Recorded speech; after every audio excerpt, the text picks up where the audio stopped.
Hello, I'm Glenn Crooks, radio commentator for New York City FC, the MLS Cup champions. Ahead, an exclusive one-on-one interview with head coach Ronny Deila.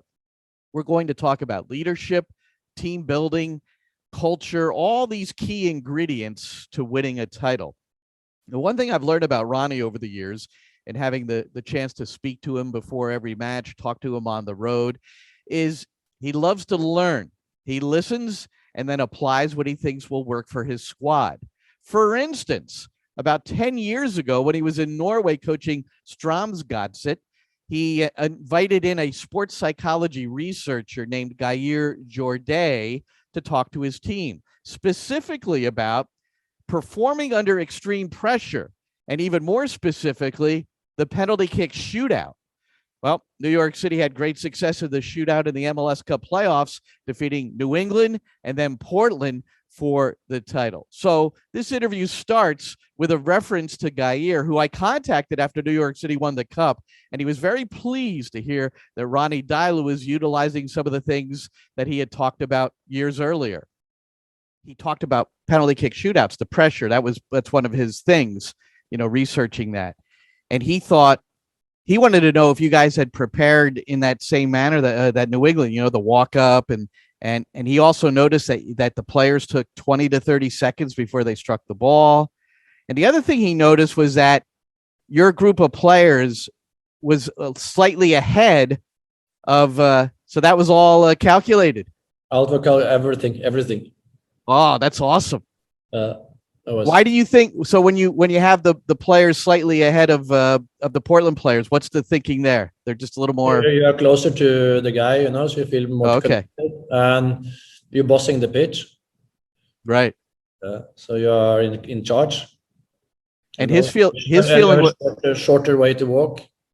Right. Well, Chanot was out. He was like at the penalty spot with everybody.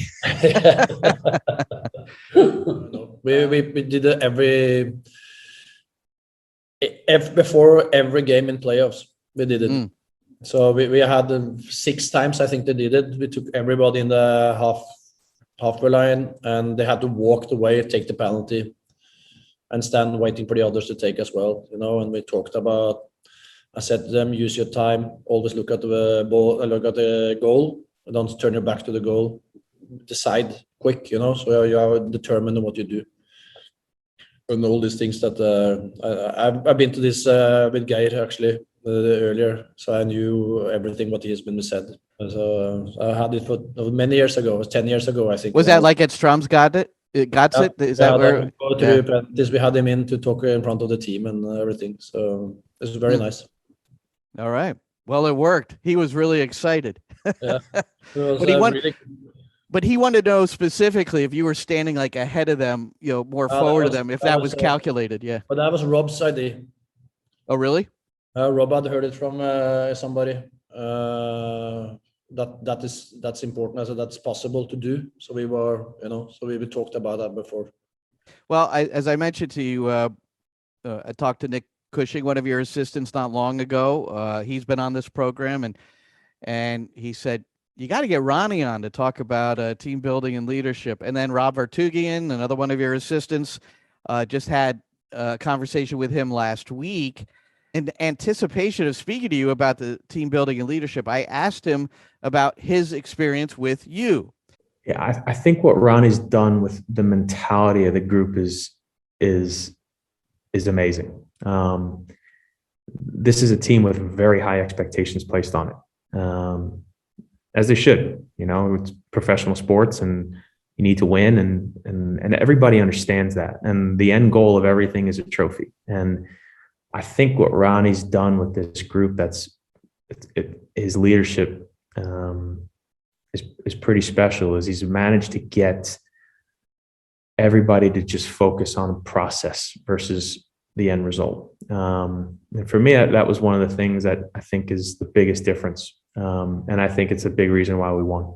And he drives that. He speaks about that, the importance of the process, the importance of the journey, and the importance of wanting to improve, and the importance of learning, and the repetitive voice over time changes the culture, changes the thinking, because everybody comes in and you feel this pressure, and all you think about is winning, is winning, is winning, is winning. And in years past, that especially in a club like ours, that is, it can paralyze a group that's not prepared, ready for that. And I think what he's managed to do in changing the culture is really shift the thinking of everybody to just do their job and worry about the process, worry about improving themselves. And the end result, the collective of that, is ultimately what I think you saw. What we all saw and what we all felt was because it was a pretty selfless team in the end that was together, that was unified, and that was prepared. So first of all, it must be nice to hear one of your assistants on board so 100% and seeing the effects of this. It's very nice, of course. It's my staff is very, very important. And I said to the players and the staff also after, when we start up again, I said, I've been in football a long, long time. And when you win, you are together with some special people. And when special people meet each other, that fulfill each other and have some ambitions and go the right direction, everything is possible. And what we have achieved together as a club, not only the staff and the player, but everybody working in the facilities and around the team, have done is been incredible. And we have adapted to the way I lead and the way I want to play at one stage, but also have learned a lot from what's been there before and the knowledge that are inside the club as well. But everybody wants to be better, want to improve, and if not, they're not here anymore.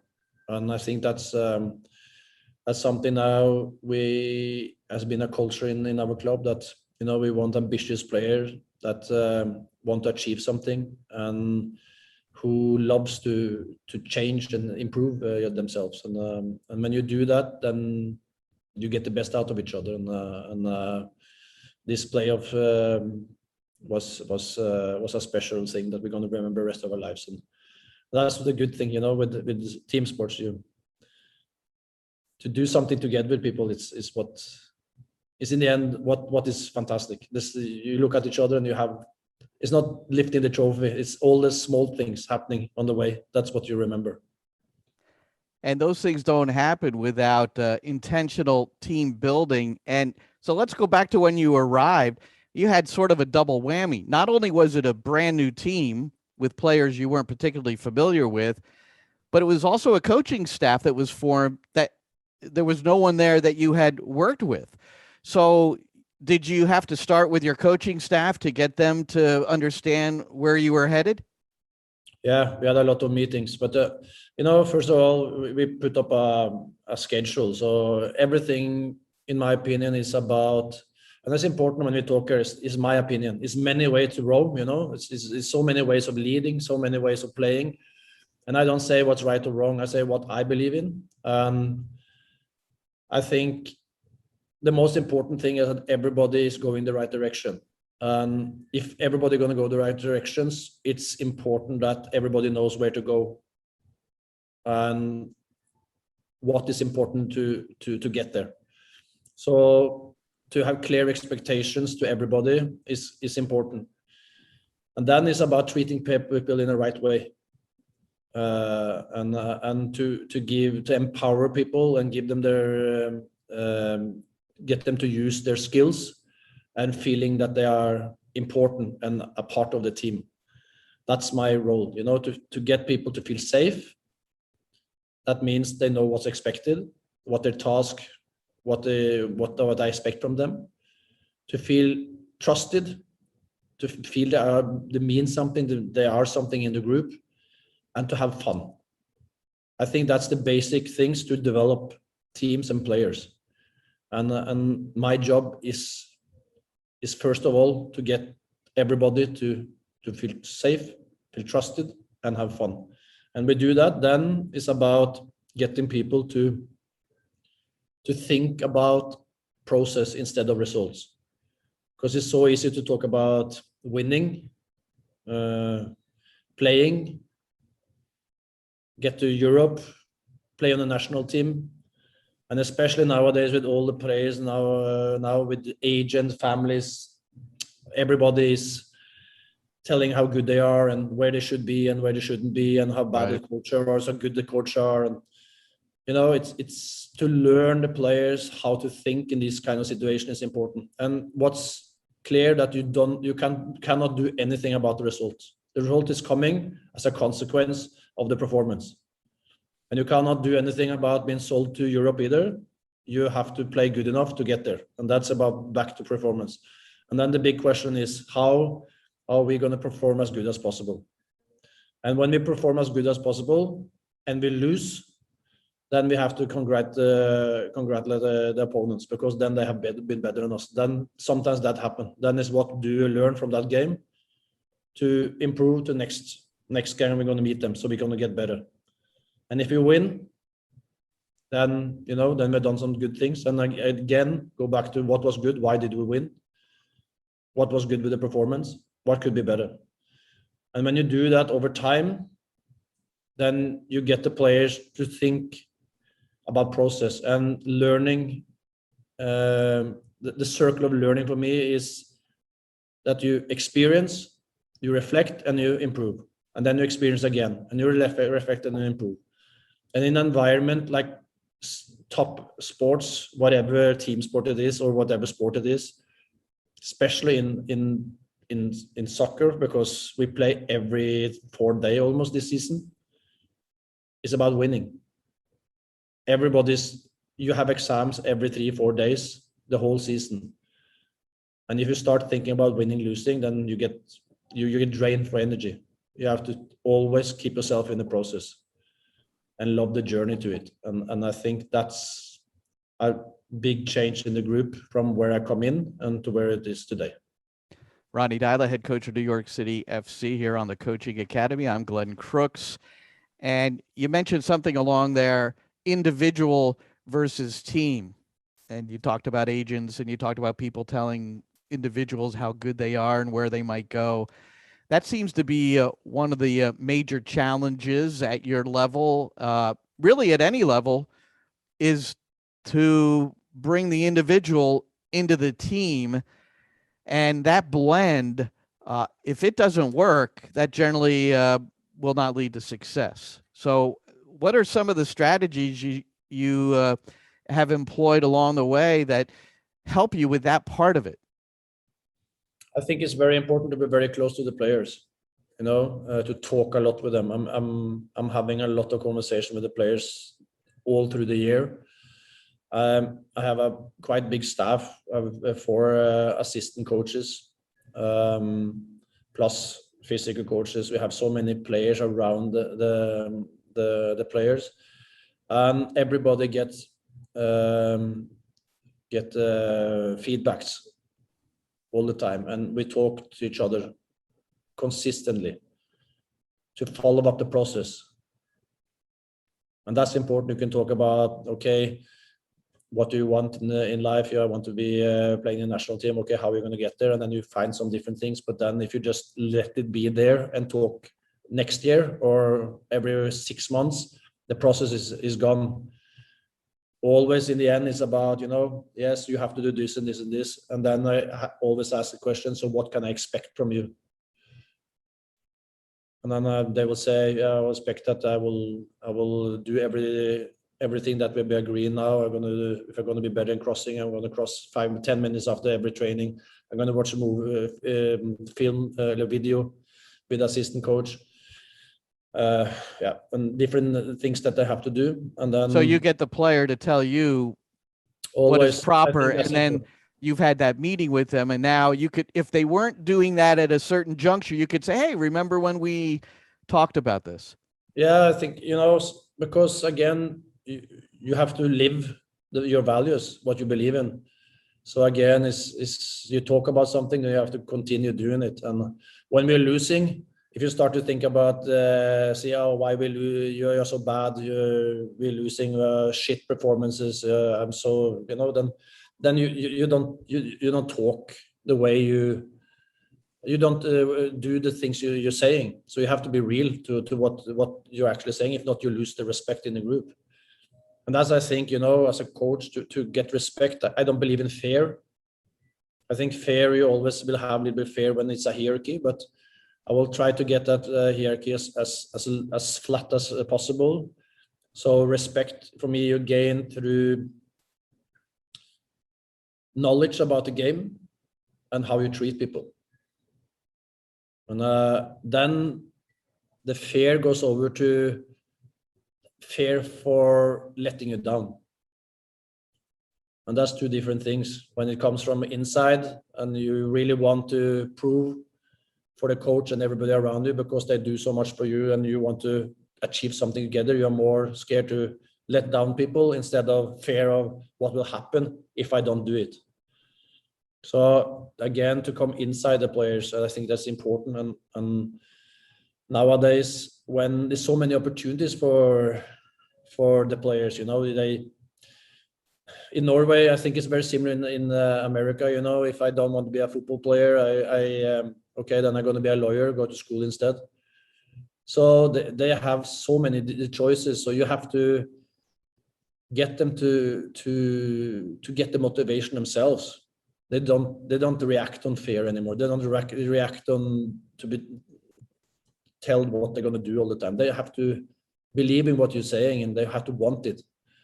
And I think that process is important. And then also you have to choose the players that have ambitions, that have the ability to learn and to change. And that's something you have to test out and understand before you get players in. And you think the motivation part of it for you and what you've learned over the years is just is it sounds like it's simply your relationship with each player, you know, and because each one of them is different, maybe in their motivation or how you need to motivate them. So it always gets, so you have 24 players, they're all different. They come from different countries, different backgrounds, and you're trying to cater to them individually while at the same time forming this team that could win a title. Yeah, everybody is different, you know, but you have to see two different things. One is about discipline and effort, you know, and one is about skills. If you have bad discipline and you don't have any effort in what you're doing, of course everybody has to be told that as well, and you know, to coach in these things. But over time, for me, then it's more about authority. Then you have to use your authority sometimes, you know, be angry or whatever. But it shouldn't be like that. Everybody should give 100% every day, and should never be anything about discipline and wanting to do things. But you can never frighten anybody to be better to cross at the ball. You have to teach them. And then it's about, back again to what I said, to experience and reflect and improve, and repetition over time, whatever it is you have to learn.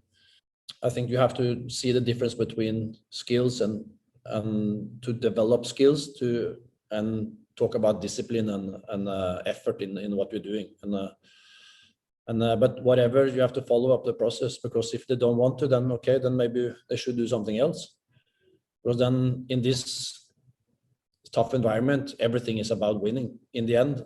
And if you're going to win, you have to have players who want to get better, want to improve, want to achieve something. And then you have to coach them in that way if that is a challenge. And you talk about process. I want to go back to one other thing that Rob Vartugian said in our conversation last week. I think that's a big part of it. I think the timing and the words and the things that happen internally that nobody sees, right? Like the reality is the belief in this group it didn't waver. We went through a tough time, like everybody goes through a tough time, you know, and I think what you saw is a group that didn't break, but came together through that. And that's the difference, because if your culture's not good, that breaks teams. And ultimately we came out of that in what was a difficult moment and a difficult grind through on the other side. And I think I know for me, when I reflect back and I think about that run that we made, we went away to New England. We conceded a game-tying goal down a man with a lot of time to play, a guy that can barely play because he's done, and you still fight back and you win.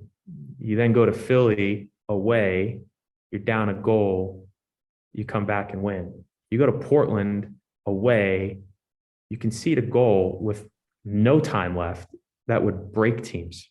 And I think what you saw is the togetherness. And ultimately, you fight through an overtime and you get the penalties and you win again.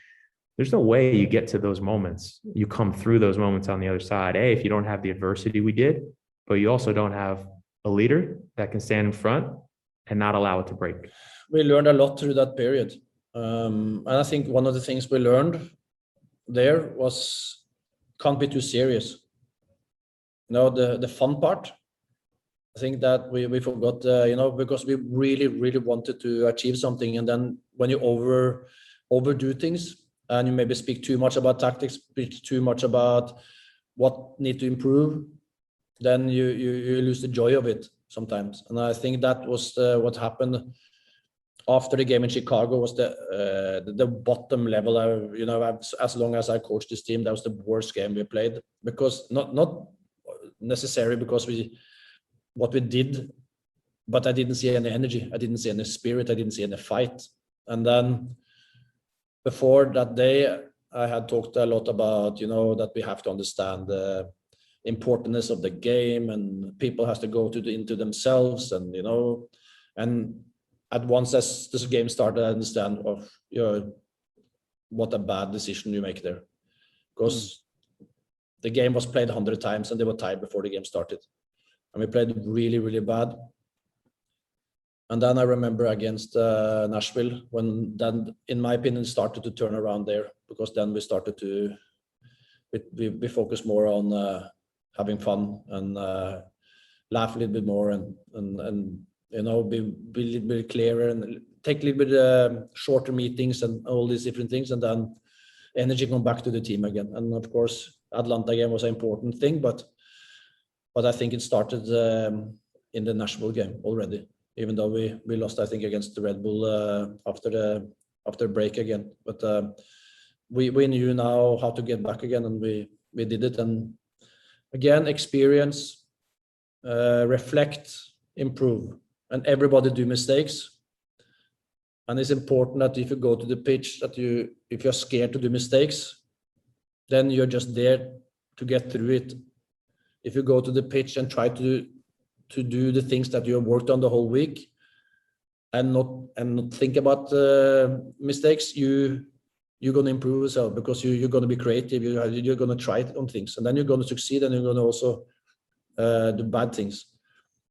But I say always to the players, I don't care if you do a mistake this weekend or next weekend or tomorrow, but you have to be a better football player in 3 to 6 months than you are today. So when you see the longer perspective, you have to see a lot of improvement, because you have to learn about your decision making. But short term, it's about go out and have fun and enjoy it and do the things that we have been talking about all the time. And then that way, I think you take away the consequence thinking a lot. And I think consequence thinking is the worst, when you go out and are scared to do mistakes, scared to lose, scared to be punished afterwards if you lose. And I think that's, if you see manager like Jürgen Klopp, it's something he can do with a team, is to get them to enjoy playing football. And when you see a team enjoying, it's very hard to beat them. It's very, very hard to beat them.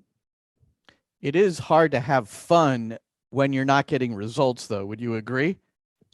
It is, but I think it's easier when you focus on tasks, that you go back to what can I do something with.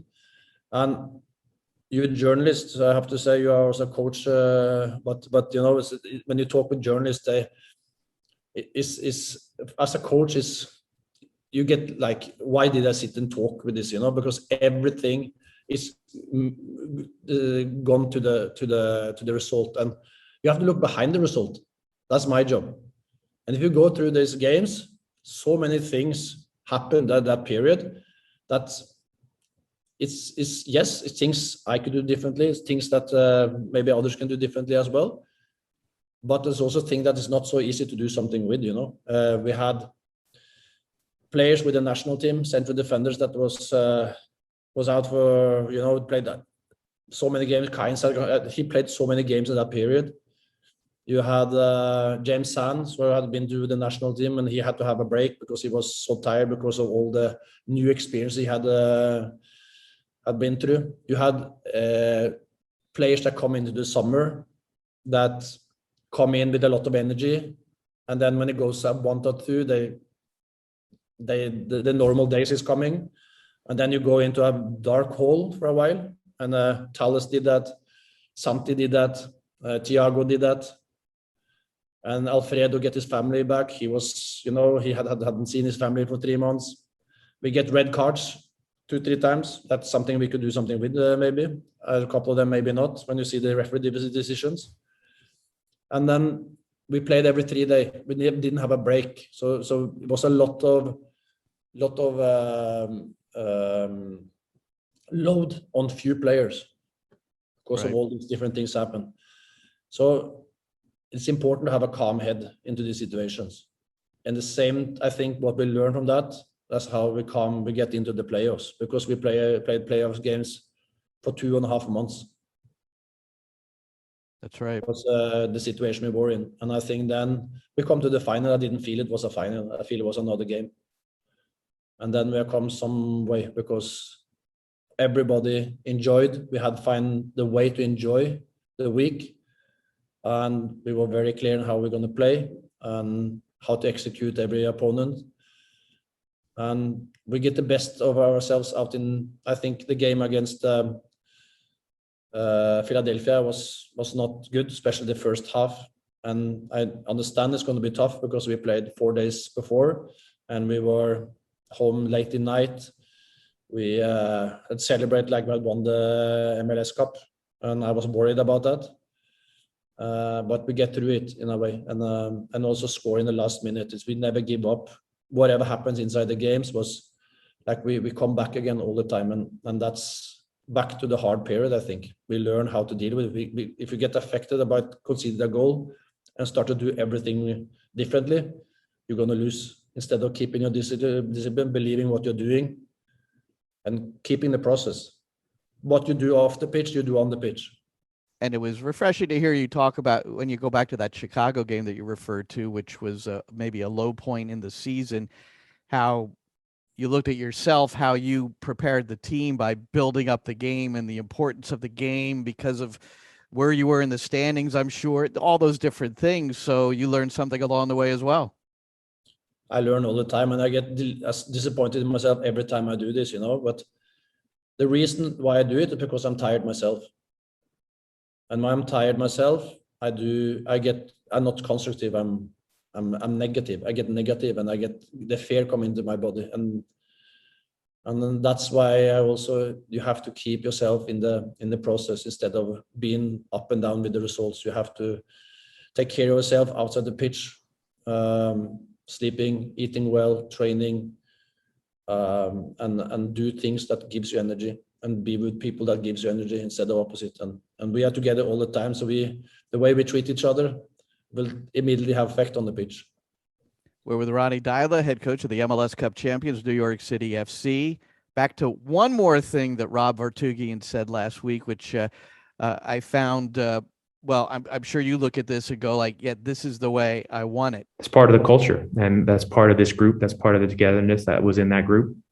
Those things, those standards, those won't go away. Those are every new player that comes in the door. It's the way of working and building the culture here.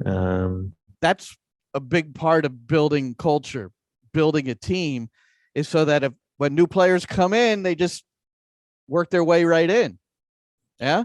Yeah, I think so. That's important, and again, it's very important that it's not my standards, it's our standards. The standards we have here is totally different what I had in Vålerenga or what I had in Celtic or in Strømsgodset. So it's of course about some basic things that is important. It's like, I think the two most important things I come in with was the 3 things. 1, 100% every day. You're going to train like your cup final every day. That's number 1, and number 2 was be fit. And that's about, body fat, everything has to be right. So you have the best opportunity to do your task on the pitch. And number 3 is about culture. You know, you need a culture that you need players and staff and everybody who wants to have ambitions, have talent in something, of course, and that's, of course, they have because they are in New York City Football Club, and also ability to learn and work in process. And I think that's the basic things.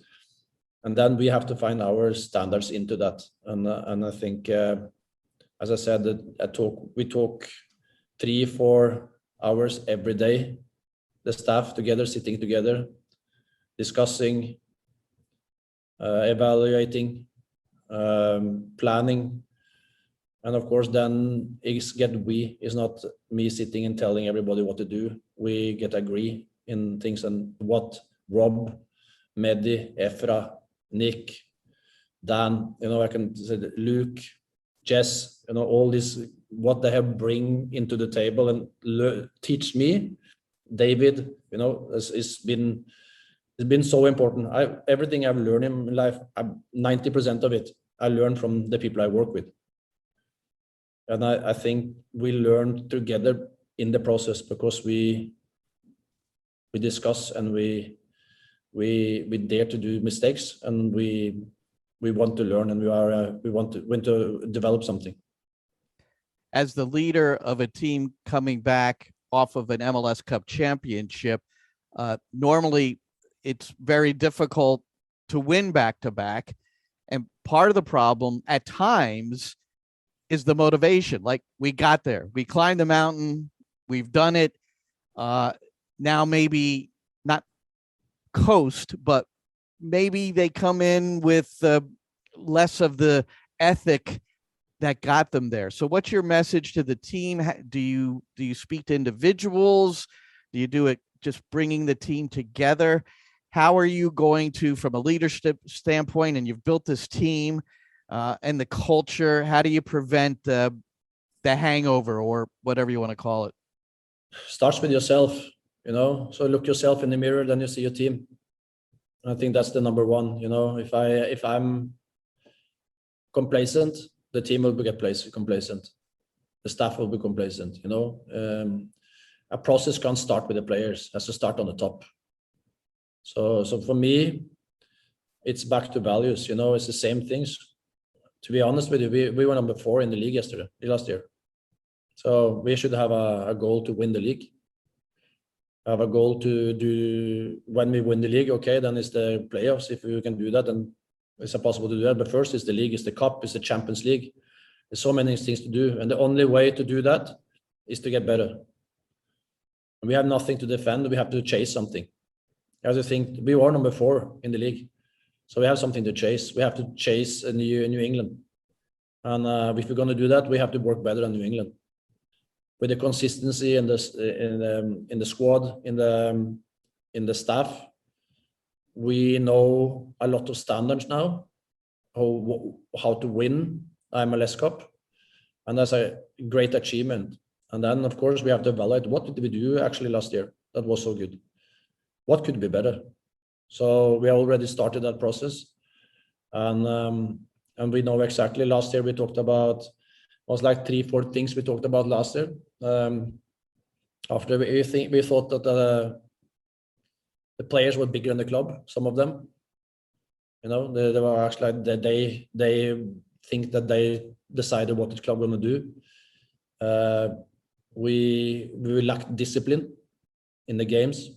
We lacked discipline in training outside of the pitch, and we had to do something with that. And we were talking a lot about leadership, that we have to have better leadership in the group, among the players, and we needed more togetherness. And that was like our main focus. And we did, clear things to improve all these things. And we had a lot of improvement, but we're still, there's a long way to go. You never stop learning, and you never reach the end station. Because if you do that, then you're not reaching the end station, you're finished. So it's about chasing again, getting better, climb the next mountain. And then you have to have hungry players and a hungry staff, hungry coach. And I think I can feel that we still are that. But what we have done last year is for me forgotten. And I don't like to hear that we won last year. It's like that's in the history books. It's good, but we have to look forward now. And I know in football that then for next game is always the most important, and the last game is what you remember. So it turns quick around. If you stop working the right way, the hard times is coming. Well, I'll tell you what, if it doesn't go well on that first match, February 15th, nobody's going to be talking about MLS Cup. It seems to me, Ronny, the most important part about being a leader in your position, and you just kind of referred to it, is to develop the leaders internally among the players so that they hold each other accountable as well. That's very, very important. And think, I was in Scotland and I saw how that hierarchy was, and I think US is not that bad. I don't say it, but it's my opinion, but I don't like hierarchy. I'm coming from Scandinavia. If I sit with the King of Norway, I can tell him exactly what I think and what I mean.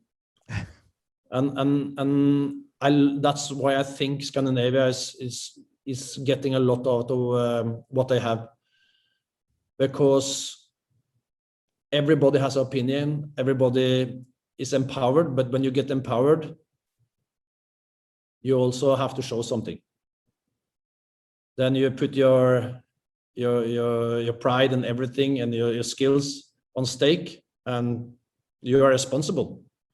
I felt when I come to Scotland, like if I, as the top in the hierarchy, gonna tell everybody what they're gonna do, and they just execute the task they get from me. I can understand in a war situation, maybe that could be, if you have to have a result tomorrow, that's the right thing. But if you're going to develop something over time, it's going to take years to get there. Years, many years. That you can frighten some people for 1 year to be scared to fail or something, that you can get results. Yes, but over time, I don't believe in it.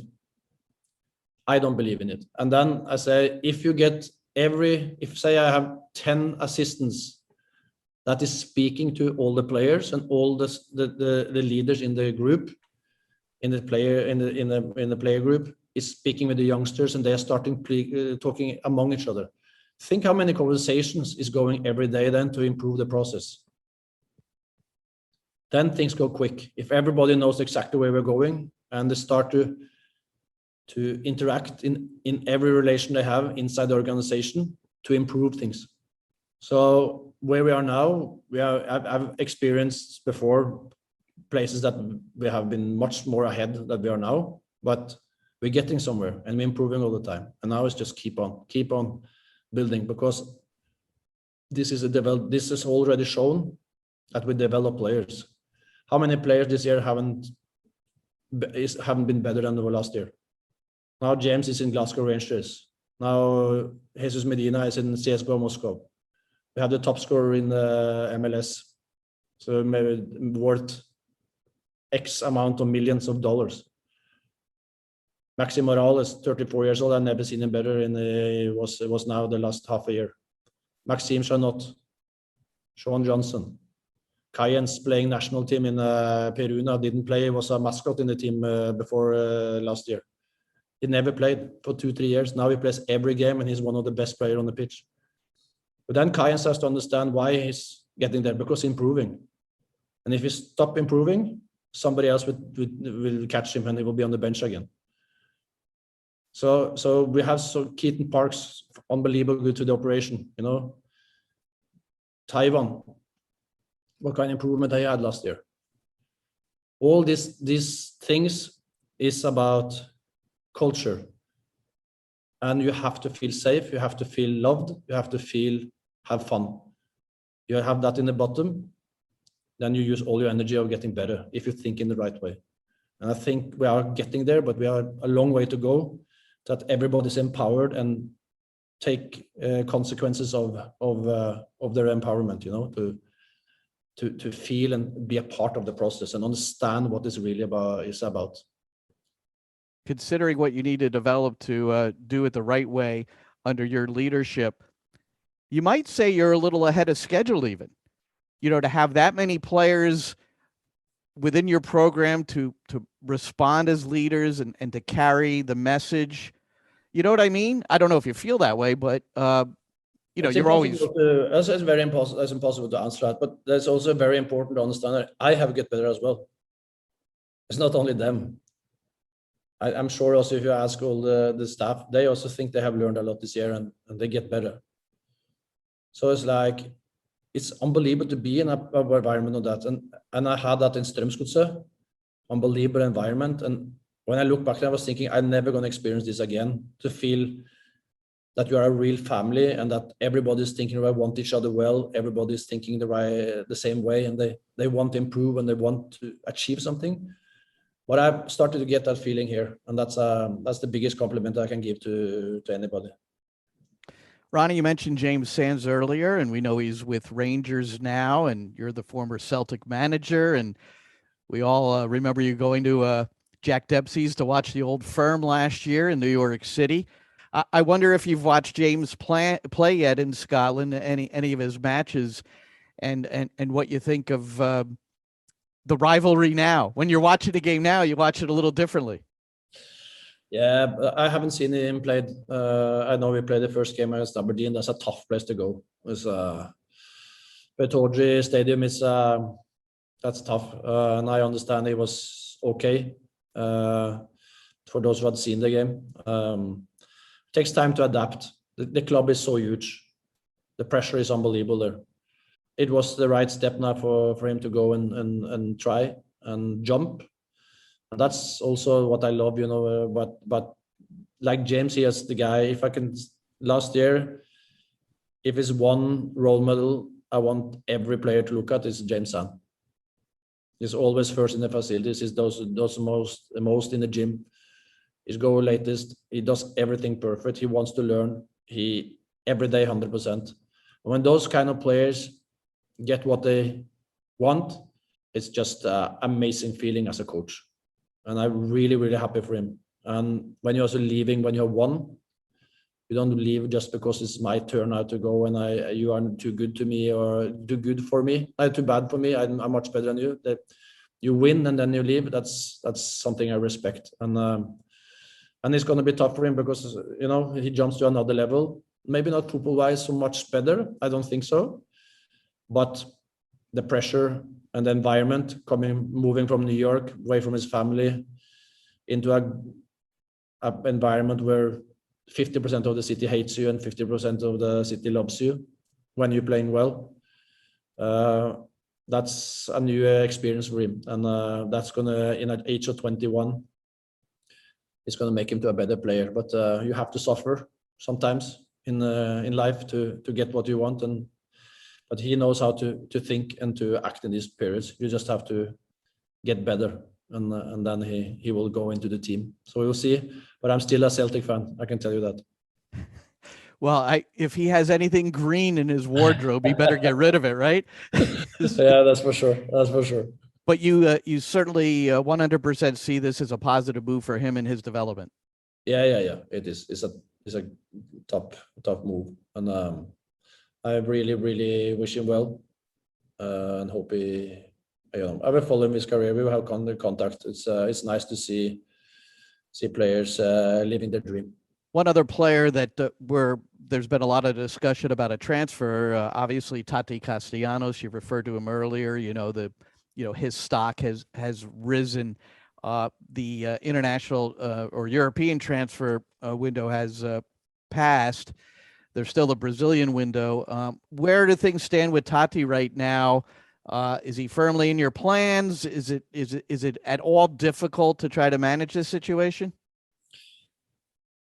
I think, of course, he is ambitious and he wants to find something new in his career. But the January window is not the easiest, especially now with the corona and the uncertainty that is around the whole world.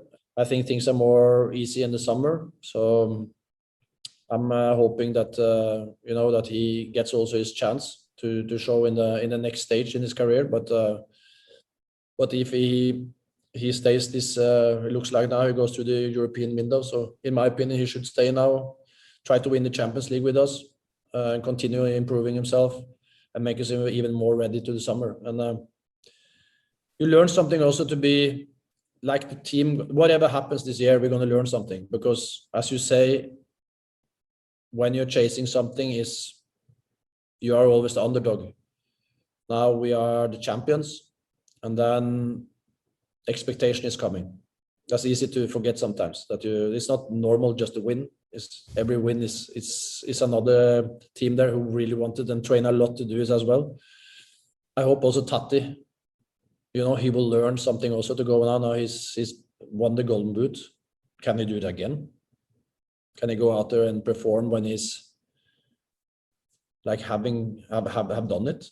Because the best players, the best teams do that, and